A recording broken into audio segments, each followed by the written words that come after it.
Good morning, everybody. It's Debbie Lano from Luma Life Wellness, and I am the founder and creator of the New Ageless Woman. And my interview today is with my friend Shirley. And she's an original Pittsburgh girl, and she she currently lives in Indiana, and she's here today to share with us some self-care practices that she developed along her journey. And I'd like to read you a little something about her and give you her bio. So Shirley is a Reiki Master, life coach. She's also CEO of Empress Shirley LLC.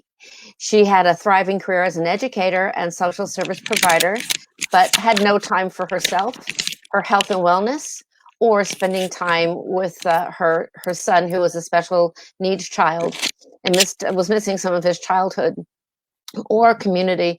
And she suffered from bouts of depression and panic attacks, anxiety, and stress from being overworked, underpaid, and I think probably a little disconnected with the things that were important to her.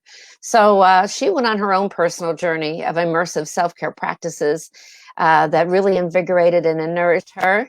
And she dove inward, which is what we need to do when we come on times like that, is to go inward rather than outward. And she found her bliss in a slower paced lifestyle of prayer, meditation, exercise, motherhood, family, and entrepreneurship.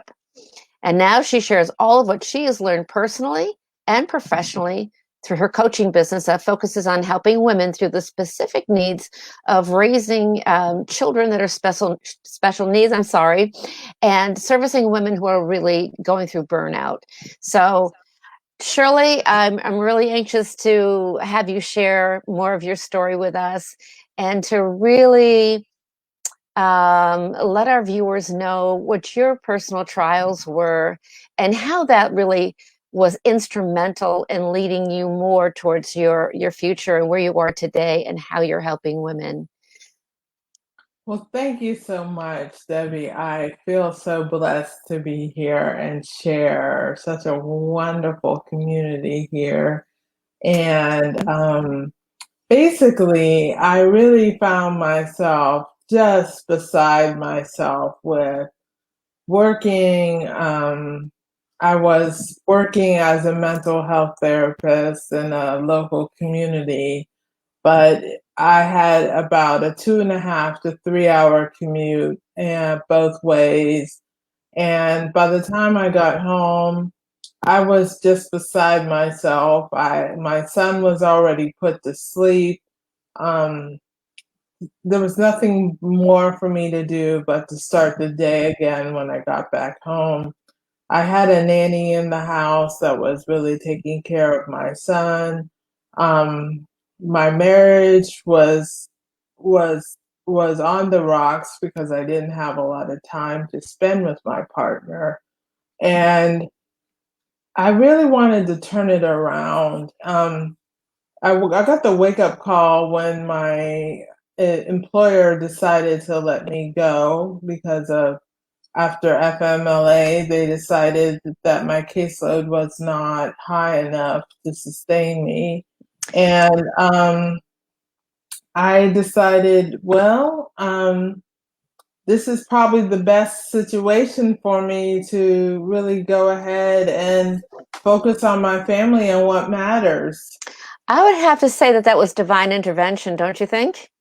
I certainly do because I really saw it as a sign because I was telling you before Buffalo Soldiers by Bob Marley was playing in the background, and I could just see me venturing out into the world um, after that experience, and I really I first struggled with it a little bit, but then I really started to say, wait a second, you're here for a reason. So let's embrace this. So I started taking classes at the local ashram and going to yoga and meditation classes and really got reacquainted with my Bible and really started reading a lot more verses on a daily basis again,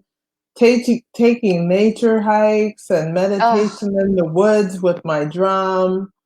Um, just really immersing myself in journaling, all the things that you want to do that you not necessarily had I didn't have time for before.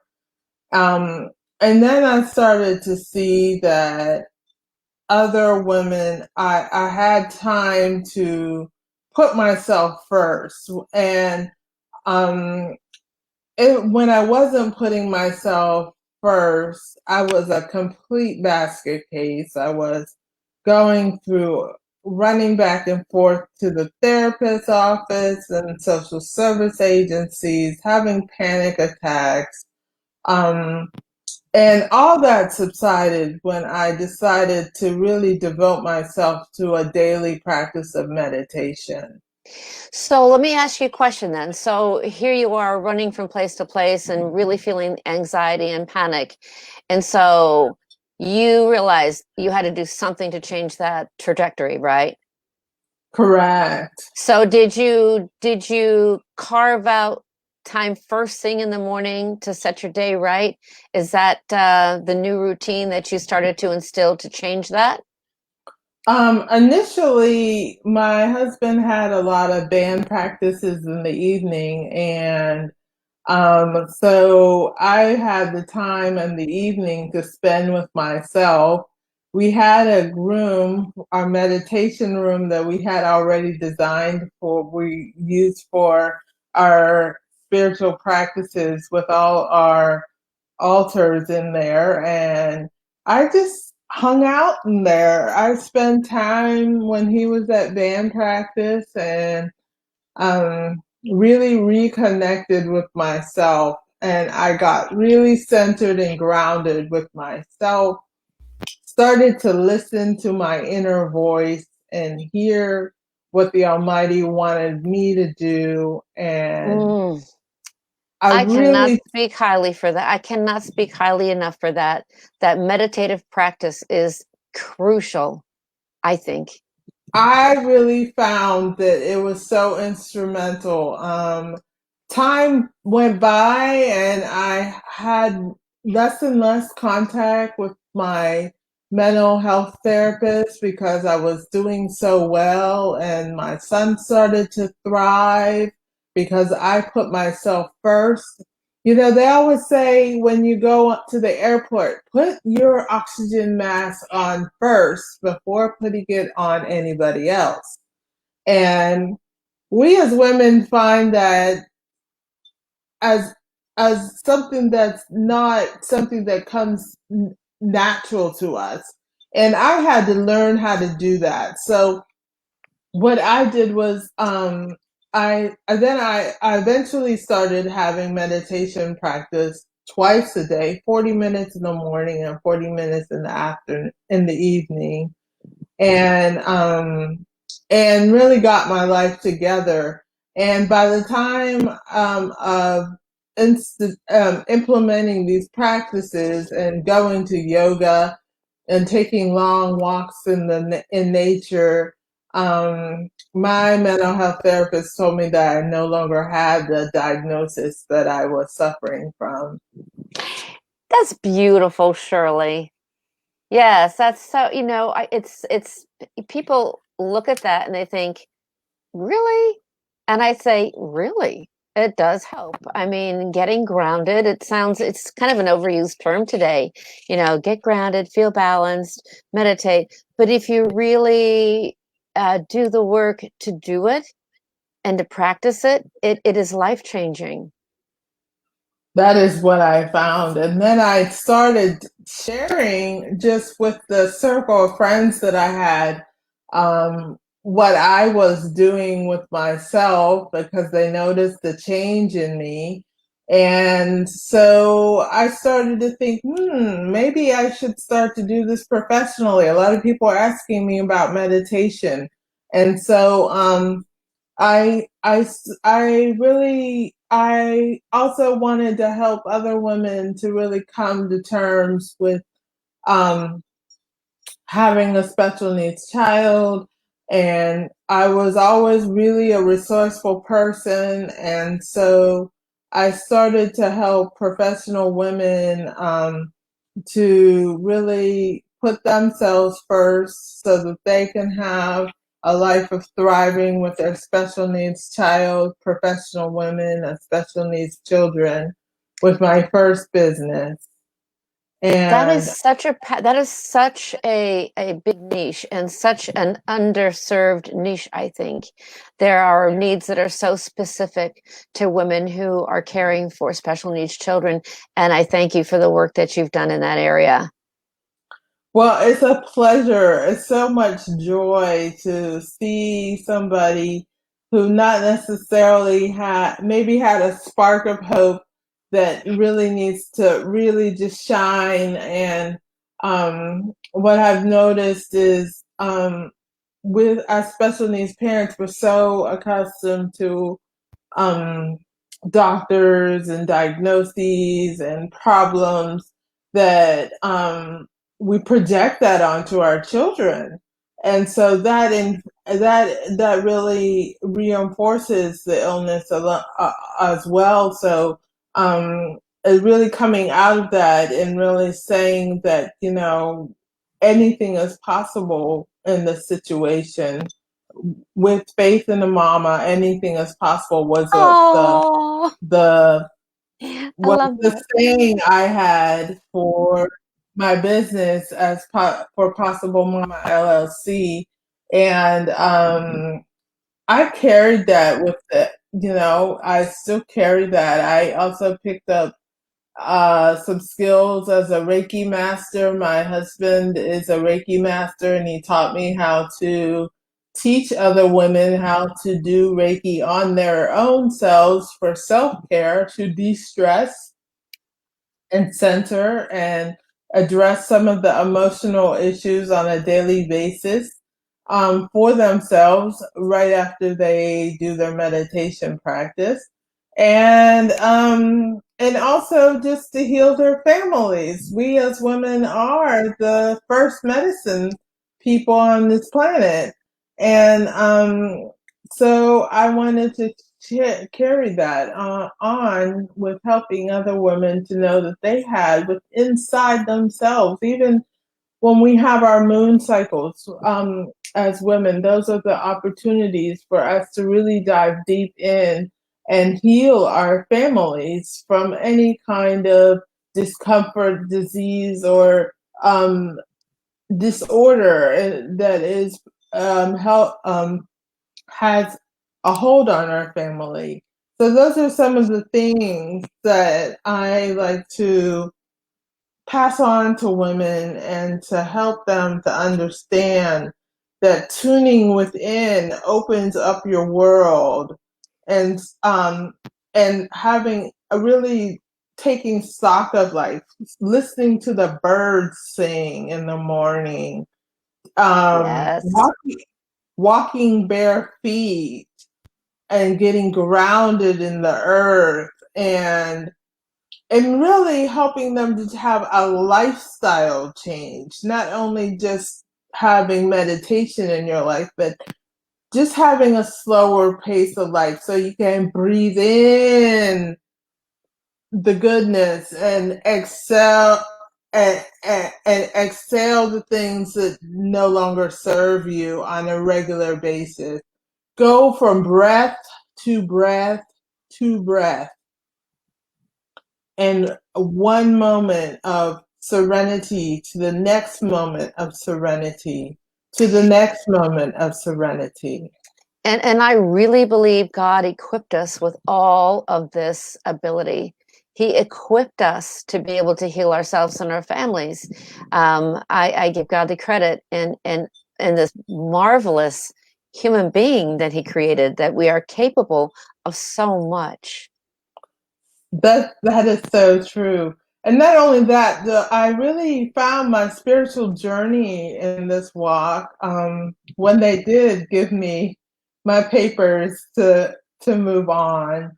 And I do also help women to find their own spiritual path, because it may not be the same spiritual path that your parents had taught you as a child. And we all have our own spiritual journey that makes us feel whole and centered in the goddess that we are. And so I do have a self-care group called Self-Care Goddesses, that I help other women to put themselves first on Facebook and embrace the love, self-love and self-acceptance, and to really take stock of what things are important for them. That's so good, Shirley.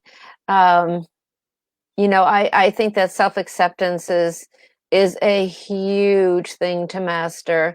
And a friend, dear friend of mine back in New York, many, many, many years ago, when I was quite young and she was 10 years older than me, and her wise words to me is, it's all about patient acceptance. And I really didn't understand what she meant by that.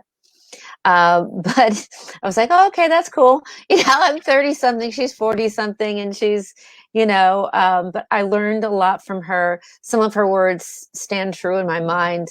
Gosh, that was what, 50 years ago.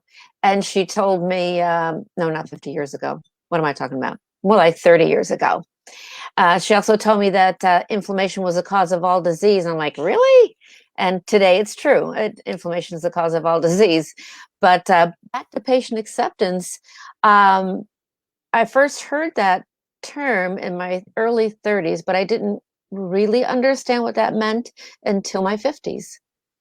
And then I was like, oh, okay, now I have it. Now I get it.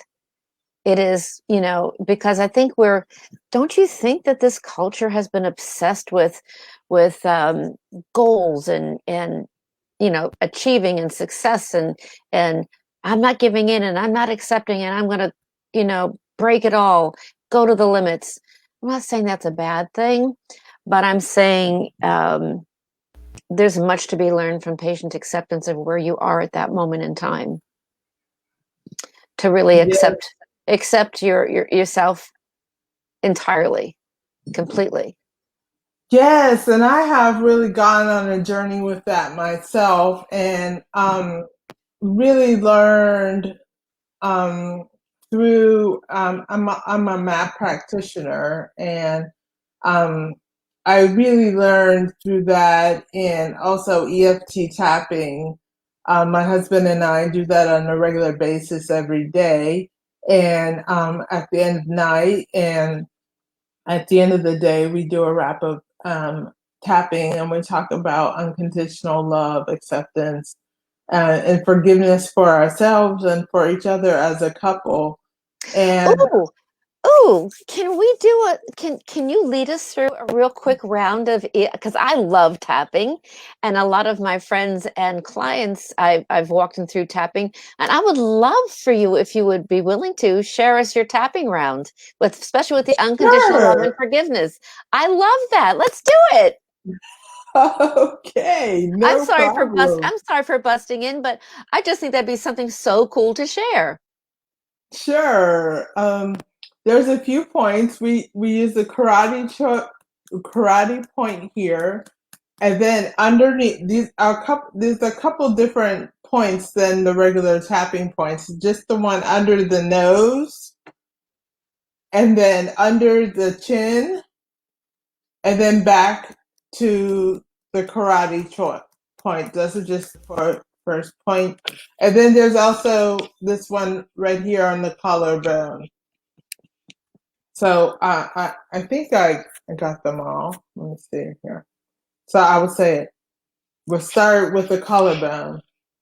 I unconditionally love, honor, accept, respect, forgive, and appreciate love myself. I unconditionally love, honor, accept, respect, forgive, and appreciate love myself. I unconditionally love, honor, accept, respect, forgive, and appreciate love myself. underneath the nose. As I realize and actualize wholeness through this experience, I unconditionally love, honor, accept, respect, forgive, and appreciate myself. As I realize and actualize wholeness through this experience, I unconditionally love, honor, accept, respect, forgive, and appreciate myself. As I realize and actualize wholeness through this experience, I unconditionally love, honor, accept, respect, forgive, and appreciate myself.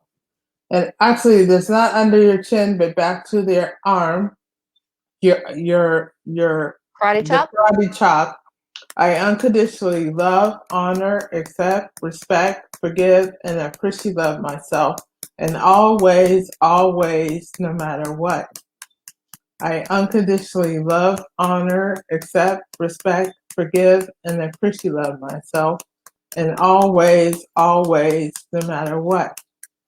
I unconditionally love, honor, accept, respect, forgive, and appreciate myself in all ways, always, no matter what.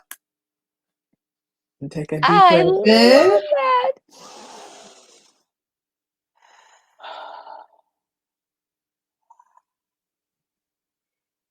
Thank you, Shirley.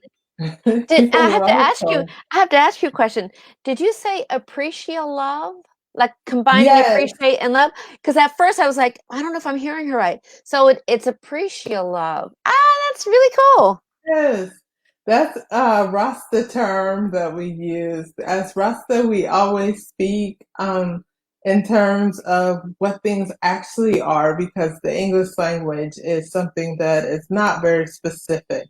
So in Rasta terms, we always speak in language that is very specific so that the word, sound, and power is accurate. So that's why we say appreciate love. I like that. That's very cool. That's very cool. Tapping is amazing. It shifts you pretty quickly if you start to develop that tapping method and learn more about EFT tapping. It shifts your mood pretty fast and quick.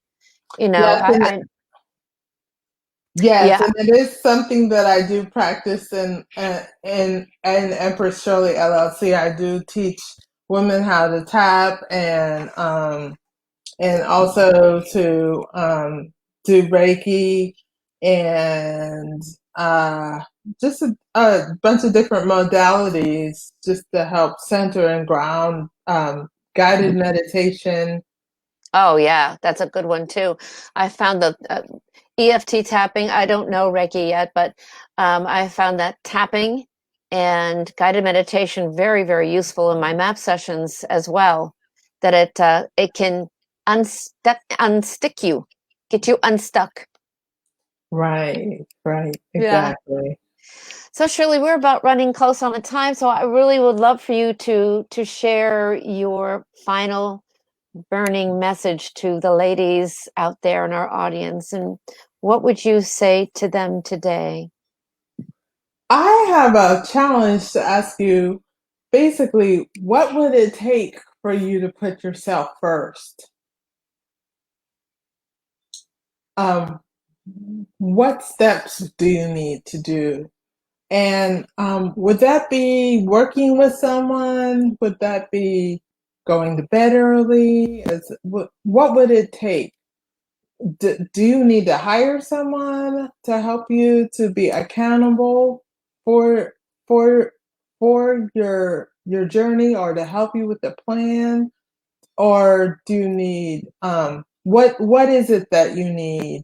And if you so do desire to work with someone, please reach out to me, Empress Shirley LLC, on Facebook. You can always instant message me or go send me an email at Empress Shirley LLC, and I would be happy to have a discovery session with you to really develop that inner peace that we all so crave so much. There's no reason to be in a state of falling apart or burnout all the time. And there's so many people with this pandemic right now that are in burnout mode, as people that are on the line, especially social service agent providers. And if you just work with someone to basically get your self-care in order, then everything else will fall in alignment. Shirley, that's a wonderful question. What will it take for you to start a self-care program? What do you need? What has to happen? That's such a great question, especially for very busy women. Yeah, thank you for that. That's a wonderful question to ask. And so, ladies, if you're overwhelmed and you think you're too busy to take care of yourself, or other things are coming first, what will it take? That's a great question. So, thank you so much, Shirley, for joining me today and sharing your talents and sharing your journey with all of us. And I hope you guys enjoyed this. It's on a replay, so you can play it anytime you wish. Thank you so much, Shirley. Have a wonderful day, and thank you. Blessings to you. Blessings to you, my sister. Blessings to you, goddess. Bye, everybody.